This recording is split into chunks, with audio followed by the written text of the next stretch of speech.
Good evening, शुभ संध्या, जय छठी मैया। दोस्तों, छठ व्रत कार्तिक मास के चतुर्थी तिथि को शुरू होता है। फाइनली सप्तमी के दिन डूबते हुए सूर्य को अर्घ्य देने के बाद अष्टमी तिथि के दिन सुबह उगते हुए सूर्य को अर्घ्य देने के बाद इस व्रत को षष्ठी व्रती समाप्त करते हैं।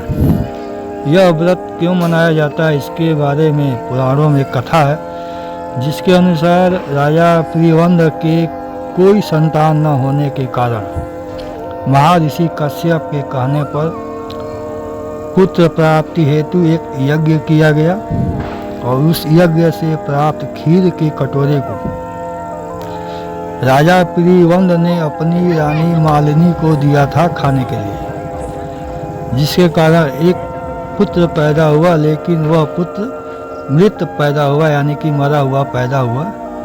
इस कारण राजा बहुत दुखी हुए और शमशान घाट में अपने पुत्र के साथ प्राण त्यागने को जाने लगे। तब माता षष्ठी वहाँ पर प्रकट हुई और राजा प्रियवंद से बोली कि मैं ब्रह्मांड के 6वें हिस्से से पैदा हुई, यानी कि सृष्टि के 6वें अंश से पैदा हुई मैं षष्ठी हूँ। आप मेरी पूजा करो और मेरे कारण तुम्हें पुत्र अवश्य ही प्राप्त होगा। कालांतर में माताएं अपनी पुत्र के लंबी आयु के लिए इस व्रत को करती हैं। इस दिन माता षष्ठी की पूजा होती है और भगवान सूर्य की पूजा की जाती है, क्योंकि महाभारत काल में द्रौपदी ने भी इस व्रत को किया था और सूर्य पुत्र कर्ण अपने पिता सूर्य को पानी में कमर तक खड़े होकर घंटों अर्घ्य की दिया करते थे, यानी कि पूजा भी किया करते थे।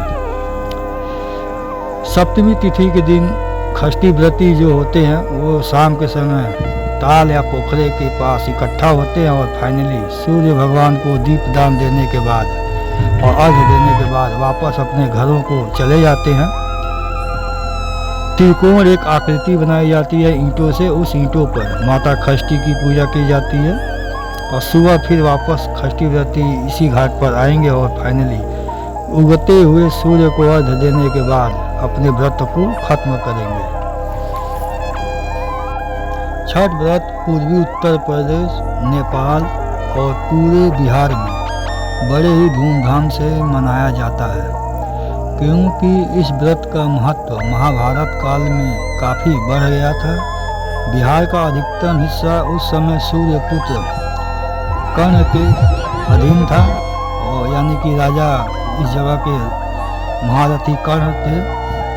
इसलिए बिहार में पूरे विश्व से अधिक धूमधाम से पूरे बिहार में छठ व्रत मनाया जाता है। तो फाइनली दोस्तों, अब हमने भी छठ व्रत का पूजा कर लिया है, यानी कि छठी मैया का पूजा कर लिया है और फाइनली डूबते हुए सूर्य को भी अर्घ्य दे दिया है, दीपदान भी हो चुका है।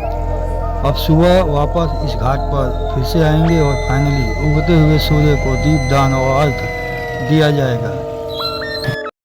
तो फाइनली अब हम सुबह छठ घाट पर आ चुके हैं। अभी टाइम हो रहा है 5:30 और अधिकतम छठ व्रती इस घाट पर पहले ही आ चुके हैं और जैसे ही सुबह लगभग 6:30 बजे के आसपास सूर्य उदय होगा, उस समय छठी व्रती सूर्य भगवान को अर्घ्य देंगी।